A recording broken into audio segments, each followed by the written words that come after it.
Is there a price to pay for one's fanatical behavior? Good evening, Mr. President, fellow Toastmasters, and most welcome guests. Tonight, I will bring history to life. A person's life, cause, and the controversial theories that the event raised. First of all, the person. Emily Davidson was born in Blackheath in London, 1872. She was a suffragette who fought for the right to vote for women in Britain. In 1891, Emily won a bursary to enter the Royal Holloway College to study literature. Later, she went on to read biology, chemistry, English language, and literature at St. Hugh's College in Oxford. She obtained 4 first-class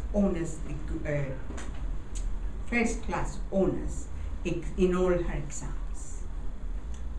At that time at Oxford, women were not admitted to degrees. We're talking about a very clever person whom today she could have been sitting inside of number 10 Downing Street. But that was not to be. Emily Davidson joined the Women's Social and Political Union in 1906. She believed, and this movement brought together all those who strongly believe that militant and confrontational tactics were needed in order to achieve women's suffrage. Emily won a reputation for being a militant and a violent campaigner, leading her to 9 arrests and imprisonment. She was imprisoned for 9 times, and one of those times, while in strange prison, she tried to commit suicide, throwing herself down an iron staircase, causing internal injuries to her head and back, which led her to very discomfort the rest of her life. The event. June the 4th, 1911. The Derby race at Epsom Downs in Surrey. This was not just a race. On June the 4th, 1911, King George V had a horse entered the race. His name of the horse, and Mer, and his jockey, Herbert Jones.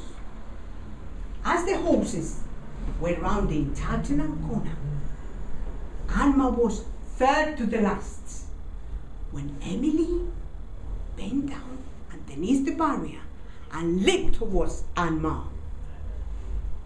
What happened next? The horse somersaulted, throwing Herbert off onto the ground.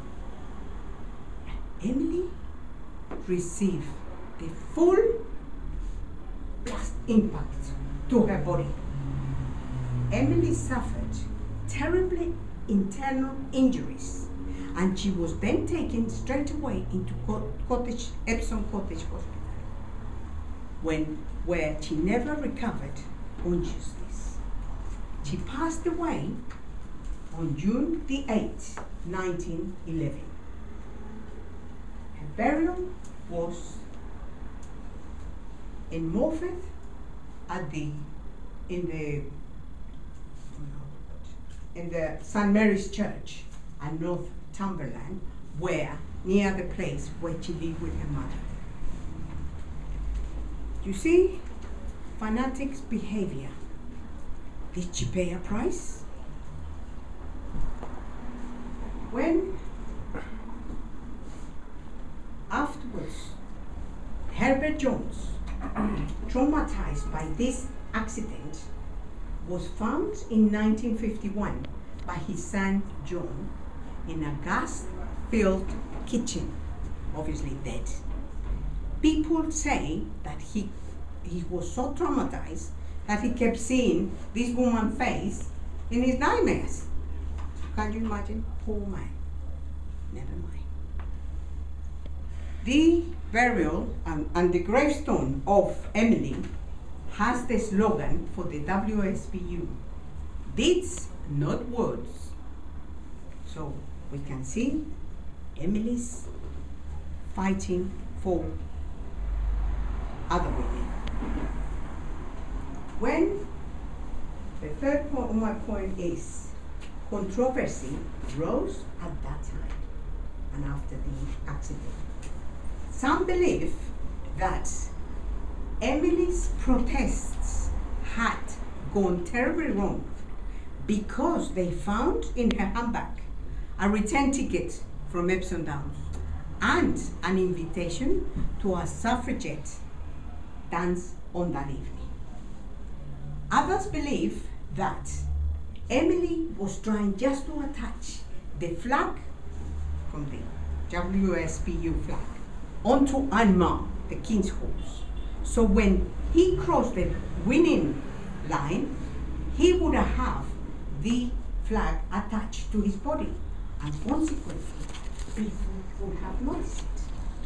Some other people believe that Emily, before leaping, and they heard a woman shouting, "Votes for women!" before leaping into a man. Well, we can see, ladies and gentlemen, too many theories arose. Whether it was Emily's behavior that paid that horrible price. We don't know. Some historians, on one hand, have argued that Emily's actions have damaged the suffragettes' cause rather than further it.